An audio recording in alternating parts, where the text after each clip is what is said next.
Model অভিনেত্রী প্রিয়া Ananya item গানে আবেদনময়ী লুকে ধরা দিয়ে এরই মধ্যে নিজেকে জানান দিয়েছেন তিনি। বর্তমানে চলচ্চিত্র ও মিউজিক ভিডিওতে সমান তালে কাজ করছেন এই অভিনেত্রী।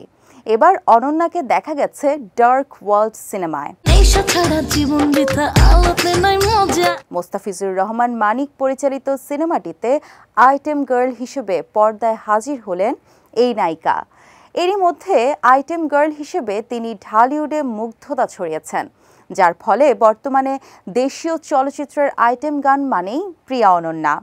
তারই ধারাবাহিকতায় ডার্ক ওয়ার্ল্ড সিনেমায় নায়ক মুন্না খানের সঙ্গে তাকে মংলু মদ নামে আইটেম গানে পর্দায় দেখা গেছে। নতুন এই গানটি প্রসঙ্গে প্রিয়া অনন্যা বলেন, শেষবাজি সিনেমার আইটেম গান থেকে বেশ সাড়া পেয়েছিলাম।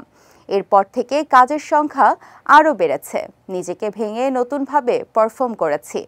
আশা করছি ডার্ক ওয়ার্ল্ড সিনেমার গানটিও সবার পছন্দ হবে। ক্রাইম থ্রিলার ঘরানার এই সিনেমার বিভিন্ন চরিত্রে অভিনয় করেছেন মুন্না খান, কলকাতার কৌশানী মুখার্জি, দীপা খন্দকার, মিশা সওদাগর, বরদা মিঠু, শিমল খান, ডন সহ অনেকে। একমাত্র ওয়ালটন এসি দিচ্ছে 1 বছরের রিপ্লেসমেন্ট গ্যারান্টি এবং কম্প্রেসারের 10 বছরের গ্যারান্টি।